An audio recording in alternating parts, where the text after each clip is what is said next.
እንደውም ሰው የሚደርሰው ደብዳቤ ሲልክ ነው፣ በሐሳቡ ሲሄድ ነው ሰው የሚደርሰው ብሎ አለው። እንደዛ ከሆነማ አምላክ መጽሐፍ የላከው በአካሉ ስለማይደርስ ነው አለው። ቢመጣ በአካሉ አይደርስም፣ በመጽሐፍ የተሻለ ይደርሳል አለው። አይቻ ስለ ዓለም ካወራህማ ዓለም እኮ ሰሌዳ ናት እንጂ መጽሐፍ አይደለችም አለው። ለምን ዓለም ሰሌዳ ናት አልካለው?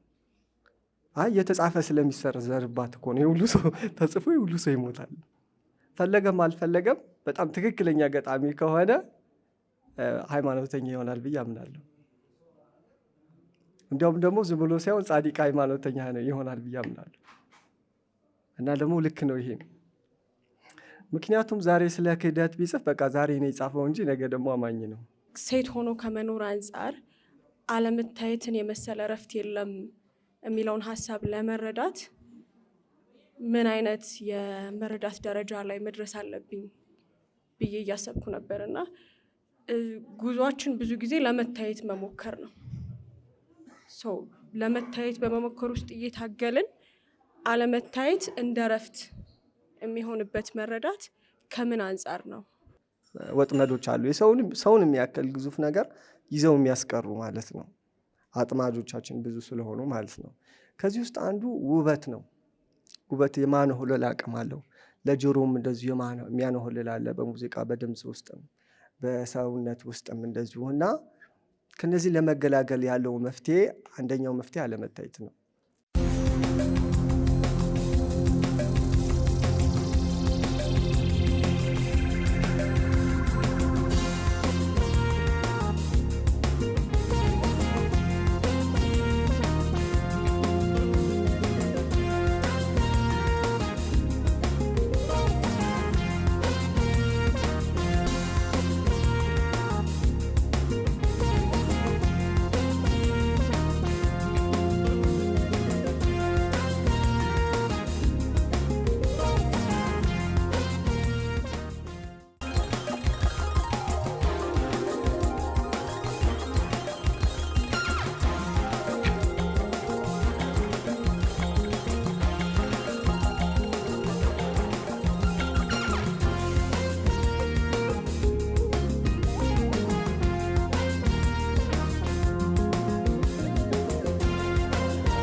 እሺ እጅግ ከልብ አድርጌ አመሰግናለሁ።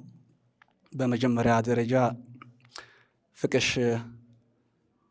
በምናብ የበለጸገ በቃላቶች የረቀቀ ኪናዊ ለዛው እና ፋይዳው የገዘፈ ተንጠራርተን የማንደርስበት ልጨኛ ወይም ልሂቅ ስራ ስለሰጠህን እጅግ ከልብ ላመሰግን እፈልጋለሁ። በአንተም ዘመን አንድ ትውልድ ስለኖርን ከልብ ደስ ይለኛል። ወደ ጥያቄዎች ስገባ ስለ ፍቅሽ መጽሐፍ ስናወራ በሐሳብ በኢነርጂ ሌቭል ነው የምንነጋገረውና የስሞል ቶክ ጥያቄዎች ማቅረብ ስለማልችል በመጀመሪያ ሰውየው ስለገዘፈብኝ ራሱን ያስረዳኝ ፍቅሽ መኖርህን አስረዳኝና በመጀመሪያ ደረጃ በሱ በር በኩል ሂደህ ስለ ሐሳብ ጉዞህ እንድታብራራልን እንፈልጋለሁ። ምክንያቱም የሐሳብ መንገድህ በጣም ረጅም ነው። በተሰጠህ ጊዜ ስፍር የምትጠልቀው ዘላለማዊ እውነት እንደዚህ በኖርማል ሰው አእምሮ ለመታሰብ ትንሽ ከበድ ይላል። አንተም ትራንሴንድ ያረክ ይመስለኛል በተወሰነ ደረጃ። ሁሉም ሰው በተሰጠ ጊዜ ስፍር ከዘላለም ወንዝ በጆግ ሊቀዳ ይችላል። ያንተ ግን በጣም በዛ እና የሐሳብ ባቡርህ ፈጣን ነው። ምን አይነት ማሽን ላይ ስለተሳፈርክ ነው እንደዚህ ልትፈጥን የቻልከው? ነው ሳትጓዝ ቁጭ ብለህ የምትበርበት የራስህ መንገድ አለ። ከነተዋነቂ አንጻር ሳይሆን ከፊሎሶፊ አንጻር እና አንተ ካለህ መንፈሳዊ ጥልቀት አንጻር እንድታብራራልኝ ነው ፈልገው። ስፒሪቹዋል ጆርኒ ላይ አዌከኒንግ ላይ ንቃት ጋር ያይዘህ ነው የምታወራኝ ይሄን ሀሳብ። አይ ቲንክ አንደርስታንድ አድርገኸኛል ብዬ አስባለሁ። እሺ ቴንክ ዩ ሶ ማች ሁላችሁንም ከልብ አመሰግናለሁ። ደስ ብሎኝ የባለፈው ቢያመልጠኝም ዛሬ ተገኝቻለሁ እና እኔ ግርባብን የማየው ወይንም ደግሞ ግርባብን በአንድ ቁጭት አንብባችሁ የጨረሳችሁ ሰዎች በጣም ታድላችኋል ምናምን ነው የምለው ማለት ነው። ምክንያቱም እኔ ኦልሬዲ ሀቅ 6 ወር ፈጅቶብኛል፣ ወይ 6 ወር ወይ ከዛ በላይ። አንዳንዴ ትንሽ ይሄድና ከተወሰኑ መስመሮች በኋላ በቃ ረጋ በል ምን ያስቸኩልሃል የምትሄድበት የለ ምናምን ነገር እንደዛ ነው ፊልም አደረገው። ምክንያቱም እያንዳንዱ ማሰቢያ ታሪኮች ስለሆኑ ማለት ነው። ለእኔ እያንዳንዱ ታሪኮች ማሰቢያ ናቸው ብዬ ስለማስብ ብቻቸውን የተነጠሉ ወይንም እንደ ልብ ወለድ ምናምን ማነባቸው ታሪኮች ስላልሆኑ። የመጀመሪያው ጥያቄ ለምንድን ነው ያ ብለህ የሰየምክለት ያደግሰውን? ግርባብ ባለ 2 ተካፋይ ታሪክ ነው። ከዛ ላ ሰው ከሰው ጋር፣ ሰው ከራሱ ጋር፣ ሰው ከአምላክ ጋር ያላቸውን ኮሚኒኬሽን በእያንዳንዱ ታሪክ ውስጥ ታዩታላችሁ። እና ለምንድን ነው አመላካች ሆኖ ያወጣኸው? ከዛ ላ ደግሞ ልክ መግቢያው ላይ ሲጀምር ሰው እኮ እንዲህም ብሎ ታሪክን ከመጀመሪያ ከመሀል ይጀምራል ይላል።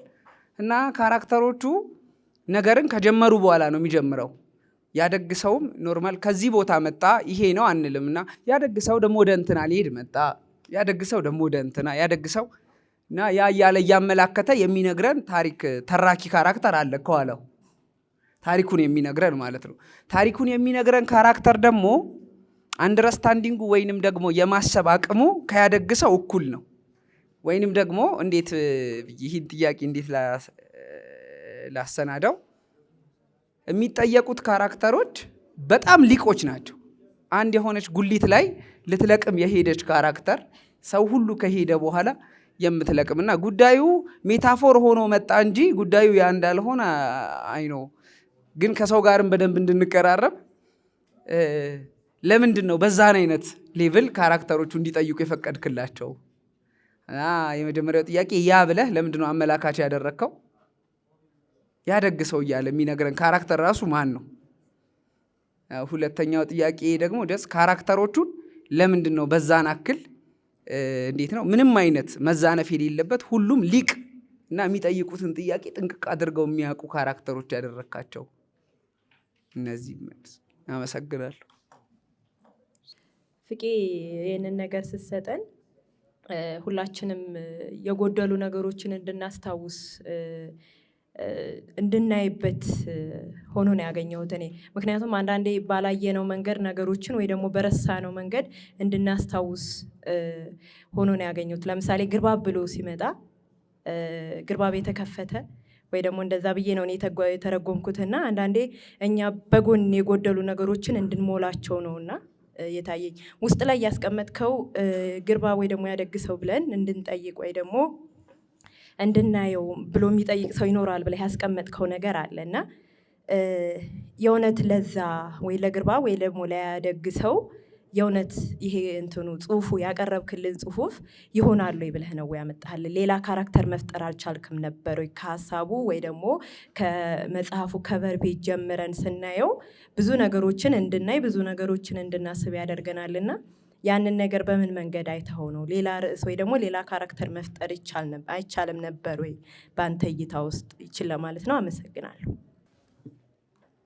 ሰላም ፍቅሽ፣ ደህና ነህ? ሰይፉ እባላለሁ። መጀመሪያ ማመስገን ነው የምፈልገው። በጣም ነው የምናመሰግንህ። ለምንድን ነው የምናመሰግንህ? ደግ የሆነ መጽሐፍ ስለሰጠን ነው የምናመሰግንህ። ልክ እንደ ርዕሱ ያደግሰው ያንተን ደግነት ነው የሚያሳየውና እንደዚህ በጣም የተራቀቀው ሀሳቦችን ለልጅ ሊገባ በሚችል ወይ ደግሞ በጣምም ተራቀውም ለሚያስቡ ሰዎች ደግሞ ሊገባ በሚችል ሁለቱንም ጽንፍ ሳትለቅ በደግነት ስለሰጠህን በጣም ላመሰግንህ እወዳለሁ። ሌላኛው ላመሰግንህ የምፈልግበት ምክንያት አንተ ለሀሳቦች ያለህን ፍቅርና ቀረቤታ በደንብ አውቃለሁ። በተለያዩ አጋጣሚዎች ለእነዚህ ሀሳቦች ገና መጽሐፍ ሆኖ ሳይወጣ ጀምሮ ምን ያህል ሀሳቦችን እንደምትወዳቸው ምንቀርብህ ጓደኞች እናውቃለን። እና አንድ ሀሳብ ባሰብኩ ቁጥር ወይም አንደኛውን ስቶሪ ባሰብኩ ቁጥር አንዱ ስቶሪ ላይ ወራት እንደምትቆይበት አውቃለሁና ይሄ ለሀሳቦቹ ያለህን ፍቅር ጥልቅ ፍቅር በደንብ ነው የሚያሳየውና አንዳንዴ ያደግ ሰው ራሱ ፍቅሽ ነው እንዴ ምናምን ብለን እስክንጠይቅ ድረስ የሚያደርግ ነው። ምክንያቱም ባህሪህ እንደዛ ነው፣ አኗኗርህ እንደዛ ነው። ለተፈጥሮ በጣም ቅርብ ነህ፣ ለሀሳብ በጣም ቅርብ ነህ። ሜታፊዚካል የሆኑ በጣም የተራቀቁ ሀሳቦችን ሰማይ የሚነካው ሀሳቦችን እንደምታነሳ አውቃለሁ። ግን ስትጽፍ ደግሞ ለየትኛውም ሰው ለማንኛውም ሰው እንዲገባ አድርገህ ሰው ልብ ውስጥ እንዲዘልቅ አድርገህ ነው የምትጽፈውና ይሄ ቀላል ነገር አይደለም፣ እንደ ቀላል ነገር አላየውም እና ደግነ ምልህ ለዛ ነው። ሌላው በጣም እዚህ ጋር መመስከር የምፈልገው ስለአንተ የኢትዮጵያ ስነ ጽሁፍ ውስጥ ስነ ጽሁፍ መጻፍ ካለበት ወይም ፍልስፍናዊ ሀሳብ መነሳት ካለበት እንደዚህ መጽሐፍ ነው መነሳት ያለበት ብዬ አስባለሁ። አብዛኛው ጊዜ ሀሳቦችን ስናነሳ በግጥምም በልብ ወለድም በተለያየ መልክ ብዙ ጊዜ የተዋስነውን መንገድ ነው የምንሄድበት።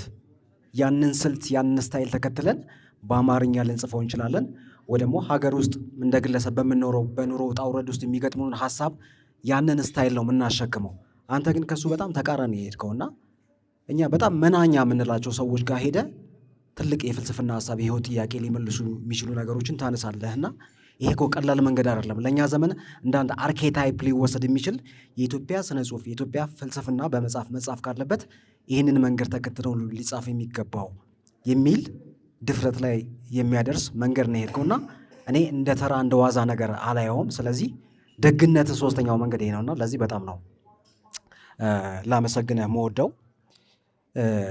እንደ ጥያቄ ሳነሳ ስቲል ያደግ ሰው ላይ ነኝ። ለምን ደግ የሚለውን ለምን መረጥክ? ሰው የሚለውን ለምን መረጥክ? ሰው የሚለው ሀሳብ አለ፣ ደግ የሚለው ሀሳብ አለና ሁለቱን ነገር ለምን ልታነሳ ፈለግ? ይህን ብትመልስልን ደስ ይለኛል። አመሰግናለሁ።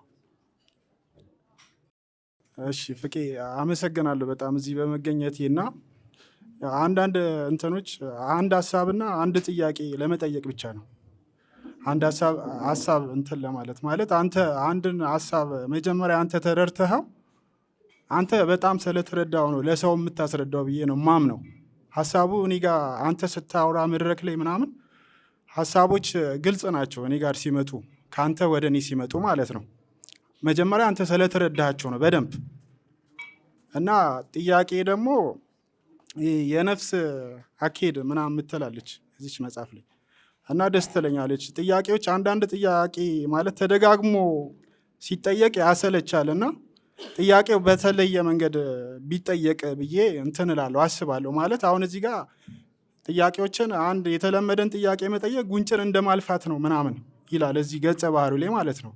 ግን ጥያቄዎች በተሻለ መንገድ መጠየቅ ይችላሉ አይደለም?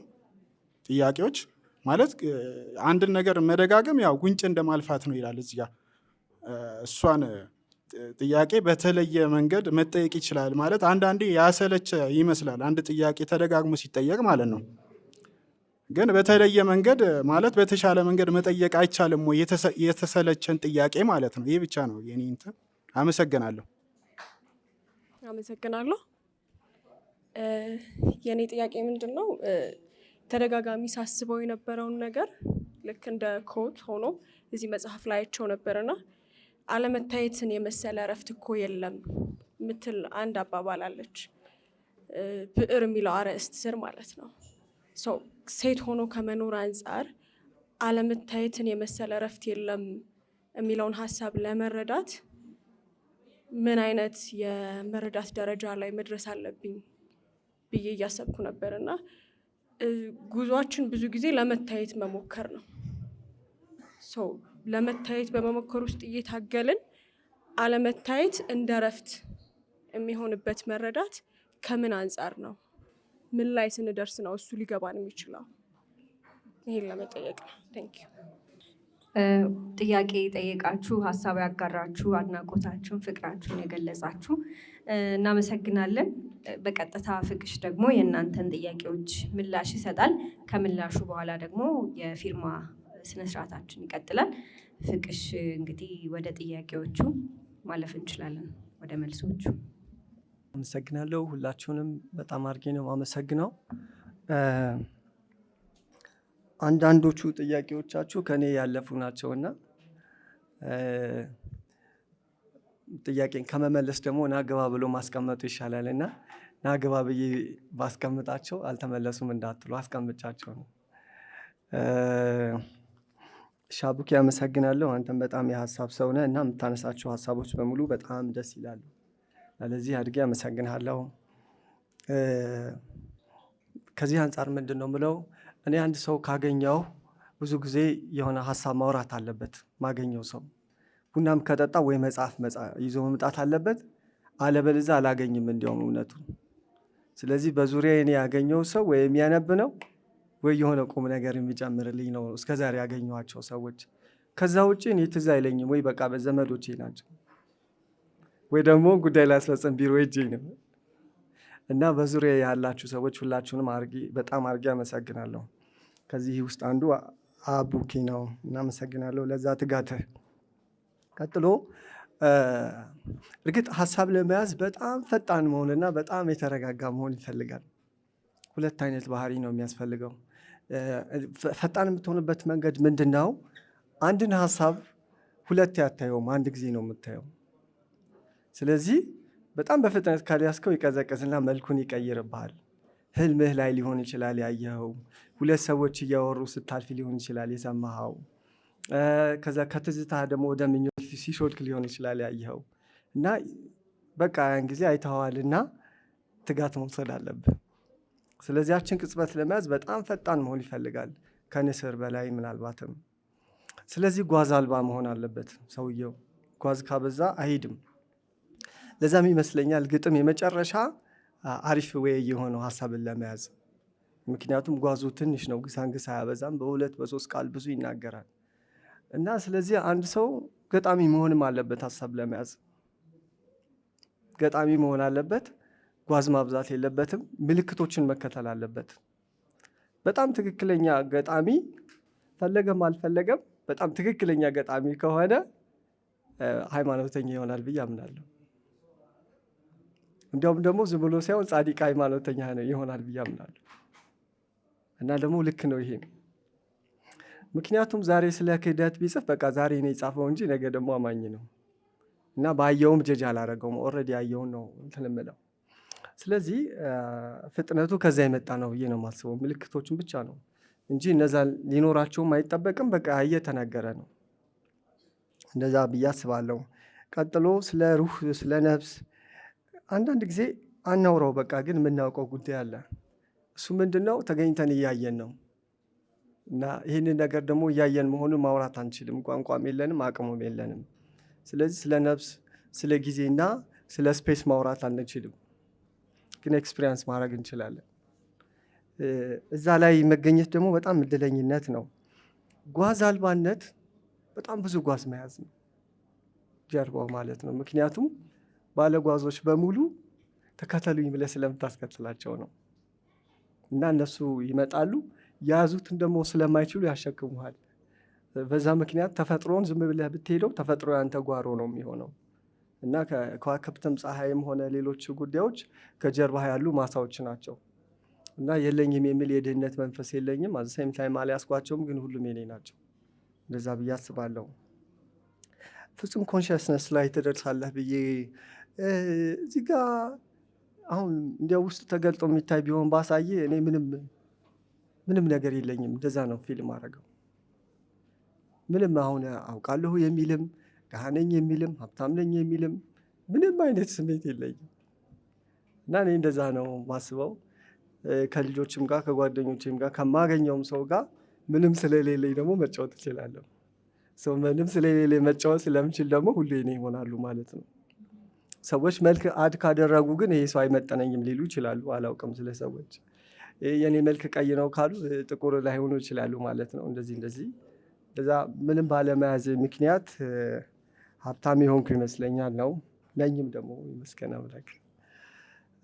ሌላ ፍሬ ደግሞ የጠየቀዋለ እዚህ ጋር የተነሱት ሀሳቦች እኔ መጽሐፍ ሳነብ ለመጨረስ አይደለም ማነበው። አንዳንድ በ2 ዓመት ውስጥ ያልጨረስኩት መጽሐፍ አለ ኤግዛምፕል እና ማልጨርሰው ስለመሳሳ ነው ያልቅብኛል። ከዛ በኋላ ሜቢ ዘ አልኬሚስትን ስታነቡ መካ ከሄድኩ በኋላ የት እሄዳለሁ ብሎ የሚያስበው ሰው ልክ እንደዛ የማስቀምጣቸው መጽሐፎች አሉኝ። እና ለምንድን ነው አብሮ የመሆን ችሎታ ያላቸው ጉዳዮች አሉ የምተጋሯቸው እና እንደዛ አይነት አሉኝ እኔ እና ምናልባት እንደዛም ከሆነ መጨረሱ አግባብ አይደለም። በቃ ችግር የለውም። ሁሉ መጽሐፉንም እንድትረዱ እንድትወዱትም አይደለም የምፈልገው። አንዳንዴ እኔ አቀብዬህ ሀሳቡን ከኔ በላይም ዲቨሎፕ ልታደርገው ትችላለህ እና ያቆይህ የአንተ ጉዳይ እንጂ እኔ ጉዳይም ላይሆን ይችላል። አሻሽል አይተው ያደግ ሰው ለምን አልከው እና ለምን በዛውም ለምንድን ነው ያ ያልከው? ይገርምሃል፣ የሚሄደውን ሰውዬን ያውቀዋለሁ። አንተ ነህ ወይ ካልከኝ ምናልባት እኔ ራሴን ሳስብ የ14 ዓመት ልጅ አድርጌ ነው ማስበው። ቤቢ ራሴን ሳስብ እንዴት እንደሆነ ራሳችሁን ሽማግሌ አድርጋችሁ የምታስቡ ከሆነ አላውቅም። ቤስት ኦፍ ሚ ግን አድርጌ ማስበው የ14 ዓመት ልጅ ነው ያ። ስለዚህ የሚሯሯጥ ልጅ ነው አእምሮዬ ውስጥ ምስለው። ሂድ ብትሉት ሱቅ ሂድ ብትሉት ቡና ሳይቀዘቅዝ ደርሶ የሚመጣ ሰው፣ እንደዛ የሚታዘዝ ራስ ካላችሁ ምናልባት ያኛው ልጅ እኔ ከሆንኩኝ እሱን እቀበላለሁ። ሰው የሚለው ደግ የሚለው ጥሩ ሁለት ትርጉም አለው። አንተ ደግ አንደኛው ትልቅ ሰው ማለት ነው። ደግ ነው ከተባለ ትልቅ አድጓል ማለት ነው። እና ደግ ነው ሌላ ማለት ደግሞ ቸር ነው ማለት ነው። እና እኔ ያ ደግ ሰው ደግሞ ይሄ ሽመልና ጋቢ ይዞ የሚሄደውን ብዙ ሰው ሊስል ይችላል ለብሶ፣ ግን ልባችሁ ውስጥ ያለ አዘር ሰልፍ ኦፍ ዩ ማለት ነው። በቃ እናንተ አንተም ውስጣችሁ ያለ አንድ ሰው ማለት ነው እንጂ እኔ ነኝ ወይም ደግሞ አይደለሁም። አንተ ስታነብ አላለ ሀሳቡን የሚያፍተለትለው ሰውዬ በቃ እሱ ነው ደግ ሰው ነው። እሱን ነው የማስበው እንጂ ሴትም ወንድም ያልሆነ ግን የራሳችሁ ውስጥ ያለ ማንነታችሁ ነው ብዬ አስባለሁ። ስለዚህ እሱን አስበው። ካራክተሮች ለምንድን ነው ሊቅ የሆኑት ያልካለ፣ እኔም እኮ ልማር ነው የሚሄደው እነሱ ጋር ለሚያስተምረኝ ጋር ስለሚሄድ የሚያስተምረኝ ደግሞ ከኔ የሚበልጡ ይመስለኛል። ኤግዛምፕል ውሃ የምትቀዳ ሰው አለች አይደለ?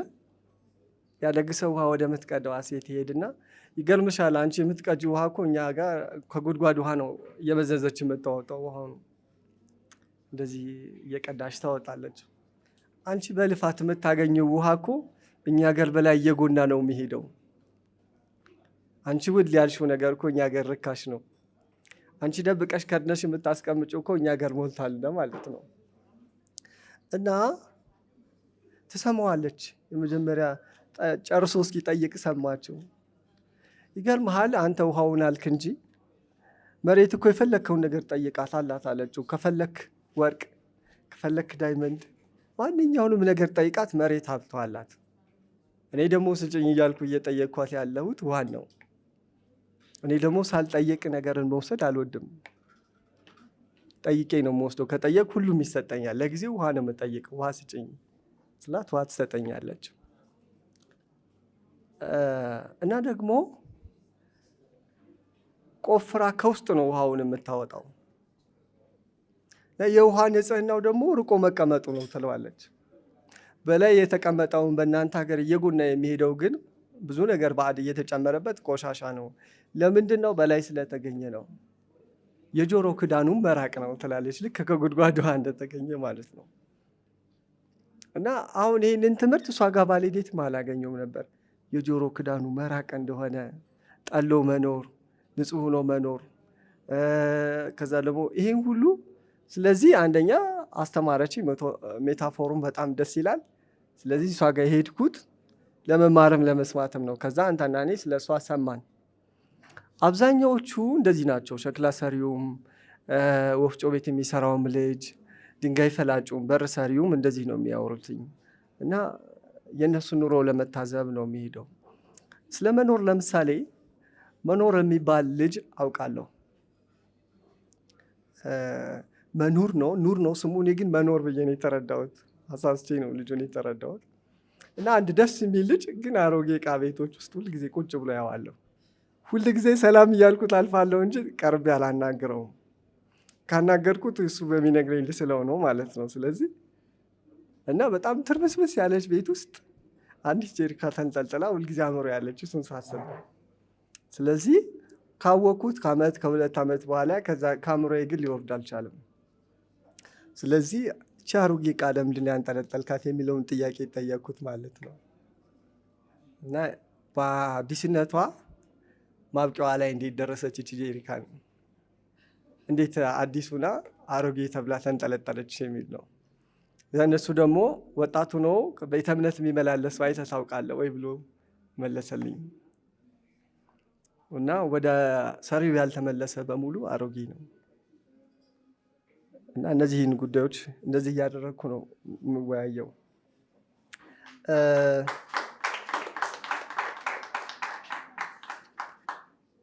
ሌላ ጥያቄ ያደግ ሰው ሌላ ካራክተር መሆን አይችልም ወይ? እኔ እንጃ ይህንን አላሰብኩበትም።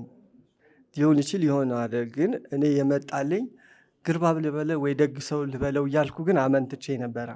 በሁለቱ ላይ ግን መወሰን አልቻልኩም። ሁለቱም እኩል ነው የሄደው። ደግ ሰው ካልኩ በኋላ ግርባብ ደግሞ በጣም ለእኔ ይገልጽልኛል ርዕሱን። ለምን ግርባብ ይሄ ዳይኮታይልደኔን ሞኖኮታይልደን የሚል ነገር ስንማር ትዝ ካላችሁ ባለ 2 መደብ ከሁለት የሚከፈሉ አሉ እጽዋቶች።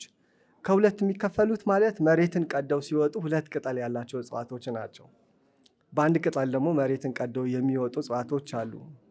እኔ ባለ 2 ገጾችን እንትን ያልኩት ግርባብ ያልኩት እና እኔ ከመሃል ሳይ የሚያስተውለው ሰው ከመሃል ላይ ይሆናል። ልክ መጽሐፍንም ስትከፍቱት እንደዛ ባለ 2 ቅጠል ነው መጽሐፍም። እና ግርባብ ያልኩበት መንገድ ባለ 2 ቅጠል እንደሆነ የሚያነበውም ሰው ደግሞ ራይዝመንቱ ከመሃል ስለሆነ ነው። እና እሱም በማሰብ ነው። ደግ ሰው ቅድም እንዳልኳችሁ ነው የሚያነበው ውስጣችሁ ያለውን ሰውዬ ነው።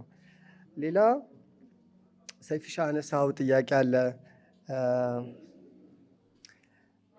በጣም ደግ ነህ ብለህ ገልጸኸኛልና እኔ እስኪ ቆየዋለሁ ነኝ እንዲ አላውቅም።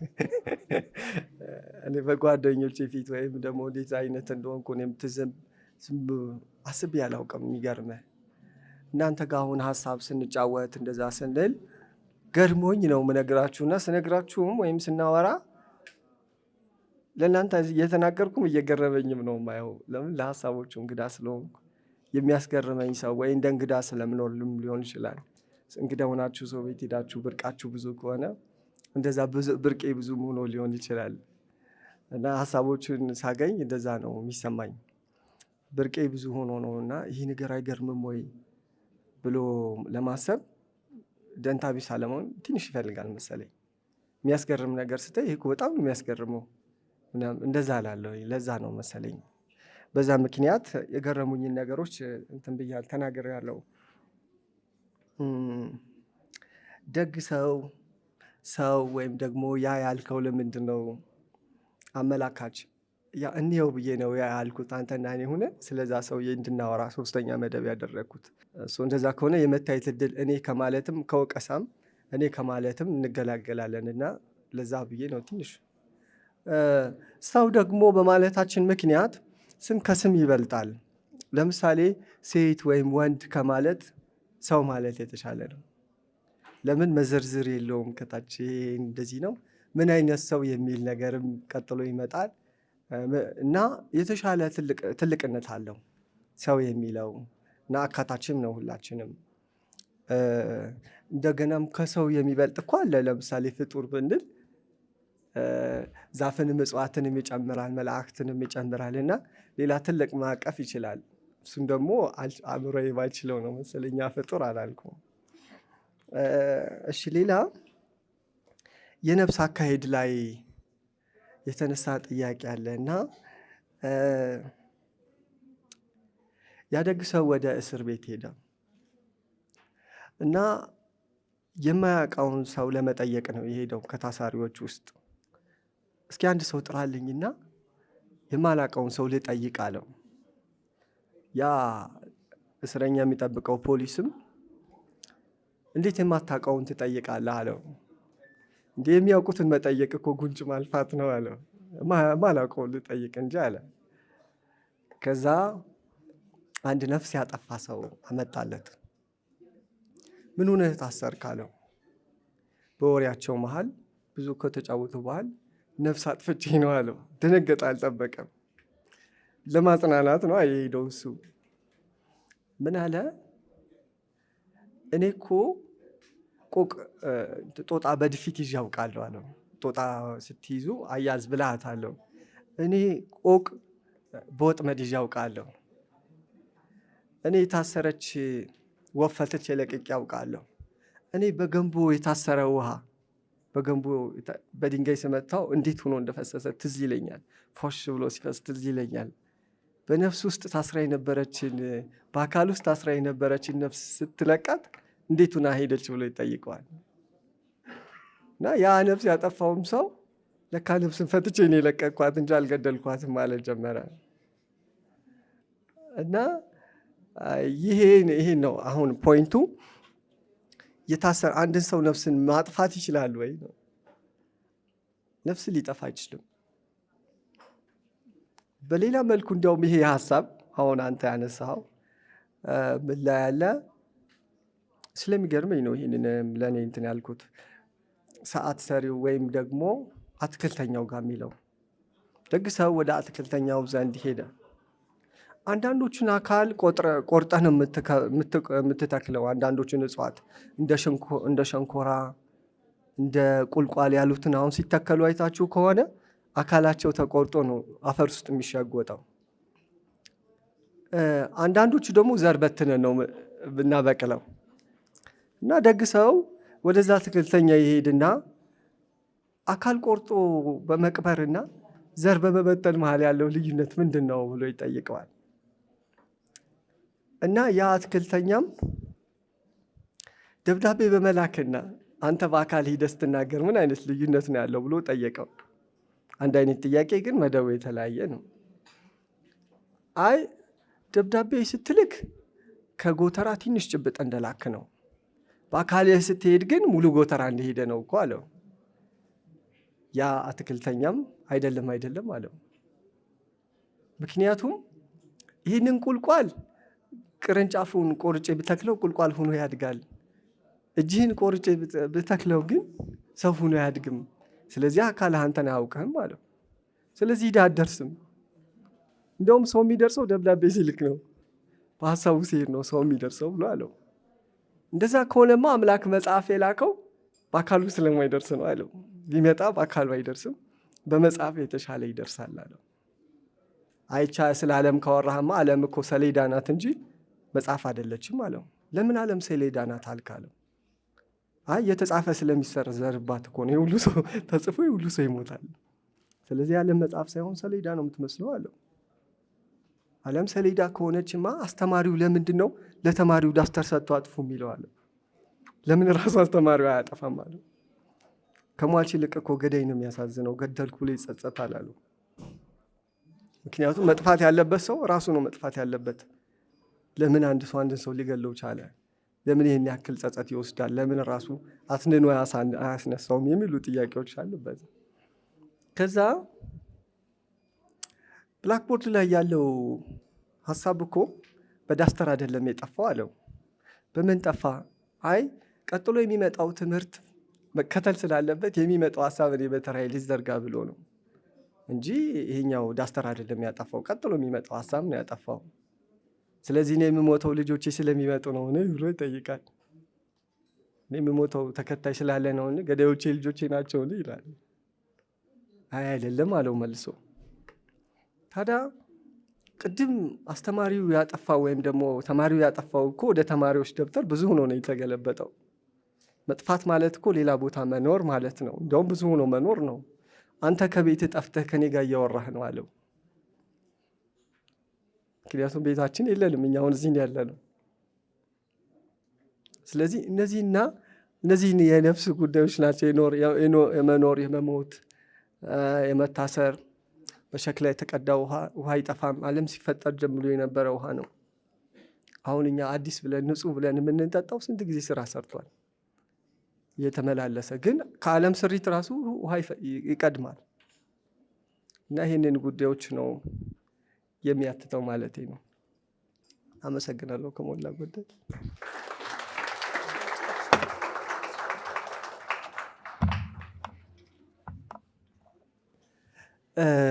አንድ ወሳኝ ጥያቄ ረሳው፣ ይቅርታ አድርጉልኝ። አለመታየትን የመሰለ እረፍት እኮ የለም። ሴት ሆኖ ደግሞ አለመታየት ምን ይመስላል? እና እኛ ለመታየት ነው የምንፈልገው። ጉዳዩ እርግጥ የአካል ውበትን ወይም ኤስቴቲክ ቫሊዩን የመካድ ጉዳይ አይደለም። የተገኘ የታየ ነገር በሙሉ እውነት አለው፣ ምክንያቱም ያን መስሎ ተገኝቷልና። እና እኔ ውበትን በጣም አደንቃለሁኝ። መልክን፣ ድምፅ የያዘውን መልክ የያዘውን አፍንጫ፣ እንደዚህ የስሜት ሕዋሳታችን በሙሉ የያዙት እውነት አላቸው። ያንን ማቀበል ልክነት ነው ብዬ አምናለሁ። ግን አንዳንዶቹ ክፉ አለቃ የሆኑና አንለቅም ይላሉ። ለምሳሌ አይን አስገዳጅ ትሆንና ለጆሮ አልሰጥም ትላለች። መዓዛም እንደዚሁ፣ ቴክስቸርም እንደዚሁ እያንዳንዱና በዛ ይይዛሉ። ከዛ ደግሞ በጣም ብዙ ፍላጎቶቹ ውስጥ እንገባለን። በዚህ ውስጥ እኔ ማየት ነው የምፈልገው ሁኔታዎችን እና ለማየት ደግሞ መያዝ የለብኝም። ለምሳሌ ዝሆን ዛፍ ገንድሶ ይጥላል። ግን ዝሆን አረንቋ ውስጥ ከገባ መውጣት አይችልም። ምንም ዛፍ ገንድሶ ቢጥል እዛ እንትን ውስጥ ከጉልበት እፊያው ምን ይዘዋል? ጭቃ ይዘውና እዛ ሲንከራተት ይውላል። ዛፍ ይገነድስ ነበረ። ምን ሆኖ ነው የቀረው? በዛ ማጥ ውስጥ ስለተራመደ ነው። እና ትራፕ የሚያደርጉ እንትኖች አሉ፣ ወጥመዶች አሉ። ሰውን የሚያክል ግዙፍ ነገር ይዘው የሚያስቀሩ ማለት ነው። አጥማጆቻችን ብዙ ስለሆኑ ማለት ነው። ከዚህ ውስጥ አንዱ ውበት ነው። ውበት የማንሆለል አቅም አለው። ለጆሮም እንደዚሁ የሚያንሆልል አለ፣ በሙዚቃ በድምፅ ውስጥም በሰውነት ውስጥም እንደዚሁ። እና ከነዚህ ለመገላገል ያለው መፍትሄ አንደኛው መፍትሄ አለመታየት ነው። ከአጥማጆች ያለመታየት መፍትሄ። ለምሳሌ አንድ ሰው ስጋ በእንቅብ ይዞ ቢሄድ ተሸክሞ ወይ በሳህን ይዞ ቢሄድ አሞራ አይቶታልና አሞራው መጥቶ ቢዘግነው ያንን ስጋ ታይቷልና ባለቤቱ ክስ ማንሳት የለበትም። ለምን? ፍላጎቱን ነው እና ገልጦ የሄደው ፍላጎቱን ነው ያነሳው። ስለዚህ ስለታየ ተዘገነ። አሞራ ደግሞ ስጋ ይበላል። እዚህ ጋር አንድ እንግዲህ ትልቅ ክርክር ይመጣል። ቅድም ሴትነትን ስላነሳሽ ይህን በኩል አንድ ነገር አንስቼ ነበረ። ከእረኛው ላይ ነው። ያ ደግ ሰው ወደ አንድ እረኛ ሄደ እና ያ እረኛ ከላሞቹ ውስጥ የትኛው ከምጠብቃቸው እንስሳዎች ውስጥ የትኛው ነው የሚያስቸግርህ አለው። ያ ደግ ሰውም መጀመሪያ ፍየል ታስቸግረኛለች፣ ከከርካሪዋ ወደዚህ ጥቁር ነው፣ ከአንደኛዋ ከርካሪ ወደዚህ ደግሞ ነጭ ነው። ከዛ የሰው ማሳ ውስጥ ገብታ ስትበላ አያታለሁ። አይቺ ጥቁር ናት የኔ አይደለችም ብዬ ተዋታለሁ። በኋላ ስትታይ የኔ ሆና ትገኛለች። በኋላ ደግሞ በዚህ በኩል ነጩን አያታለሁ። የኔ አይደለችም ብዬ ስተው አሁንም የኔ ሆና ትገኛለች። እሷን በአንድ አካል ላይ ያረፈ ሁለት መልክ በጣም ብዙ ነው እና በእሷ ምክንያት ስንከላከል እኖራለሁ። የሁሉ መልክ የሁሉ እንስሳ መላሽ ሆኖ ተገኘ። ለምን? አንድ አካል ላይ ሁለት መልክ ስላለ ነው። እና ያ እረኛ ከዛ ጊዜ ጀምሮ ሲንከለከል ነው የሚኖረው፣ ሁለት መልክ ስለያዘ። አንድ ሰው ላይ ሁለት መልክ ሲኖር እንደዚህ ነው የሚሆነው። እንደገና ሌላስ ምን ያስቸግርሃል አለው። ሌላማ የሚያስቸግረኝ አንድ ላም አለች። እሷም ደግሞ በቀጭን ሾር መስመር ላይ እንድትሄድ በመንገድ ላይ እንድትሄድ እለቃታለሁ። ስትሄድ ቤት ትደርሳለች ብዬ ሳስብ የሰው ማሳ እየበላች አገኛለሁ። እና ጥልቅ ጥያቄ ያነሳል እዚህ ላይ። የሰው በማሳው መሀል መንገድ የሰራው ሰው ነው ጥፋተኛ? ምክንያቱም ፍላጎቷን ከመንገድ ላይ አድርጎ ይፈተናት? ወይስ ደግሞ ካላጣው ቦታ ከመንገድ ዳር እህሉን አምጥቶ የዘራው ሰው ነው ጥፋተኛ? ወይስ ደግሞ እረኛው ነው ቀጥ አድርጎ ያልነዳት? ይህ ሀሳብ ለእኔ በጣም ይከብደኛል። ምክንያቱም ፍላጎትህን ከመንገድ ላይ ባስቀመጥ አታነሳውም እንዲ አንተ? እንኳን በከብት አቅል አይደለምና በሰው አቅል ፍላጎትን ትቶ ማለፍ ይቻላል ወይ? እንደዚህ እያለ የሚሞግት ሀሳብ ያነሳል። ሌላ የትኛው ነው የሚያስቸግርህ ሲለው አንድ አህያ አለኝ አለሌ የሚል። አለሌ ማለት ሴት አህያ ወንድ አህያ ሴትን አህያ አይቶ እየጮኸ ሲሄድ ያለ ምልክት ማለት ነው። አለለ ማለት ከዛ ነው የመጣው። እና እየጮኸ የሚሄድበት ማለል ማለት የአህያ ድምፅ ነው። እና ያ አለሌ አህያ እየጮኸ ሴቷን አህያ አይቶ በሚከተልበት ጊዜ እሱን ለመመለስ ሲሮጥ ይጠብቃቸው የነበሩ በጎችም ሆነ ፍየሎች ወደ ሰው ማሳ ይገቡበታል። እንደገና ሌላ ጸብ ይመጣበታል። ይህ ሁሉ ጸብ የመጣው ግን በምን ምክንያት ነው? አንድ አህያ ወደ እሱ ሰርክል በመምጣቷ ምክንያት ነው። ዘን ወደ ቤቱ ወደ አህያዋ ባለቤት ይሄድና እባክህን አንድ ሸክም ሳር እያጨድኩን ያምጥቼ ልስጥህ፣ ይቺን አህያህን ግን ቤት ሰርና አስቀምጥልኝ አለው። የኔ አህያ መብት የላትም እንደ እንደሌላው እንስሳ ወጥታ መልቀም አለባት? ምን ሆነ ነው ይሎ ይጠይቀዋል። እሱማ መብቷ ነው፣ ወጥታ መልቀም ትችላለች፣ ግን የእረኛ ውሎ መንከልከል ከገባህ ምን አለ ብታስራት እንጂ መብቷ ነው፣ ወጥታ መልቀም ትችላለች። ውሎዬን ካጤንከው ግን ብታስርልኝ ይሻላል ይለዋል። እና አንዳንድ ህጎች እንዲያው የእረኛ መንከልከል ከገባህ ብለን ብንል ጥሩ ይመስለኛል። ምክንያቱም ተፈጥሮ ስለሆነ ማለቴ ነው። ግን አህያዋ መብት አላት። እና ከዚህ መልስ ስንመለስ ምን ለማለት ፈልጌ ነው፣ ክፍት ቢሆን ውሃ፣ ክፍት ቢሆን ህግ፣ ክፍት ቢሆን ፍላጎት እና ክስ ያመጣል፣ መዘነቅ ያመጣል እና ኦቨርላፕ ያደርጋል ብዙ ብሔሮቻችን። እና ያንን ለመከላከል የተሻለ አማራጭ የሚሆነው መከለል ነው፣ ከአይን ግለት ማሳረፍ ነው። እና እሱን ላለሁ ብዙ አልኩ መሰለኝ። አመሰግናለሁ።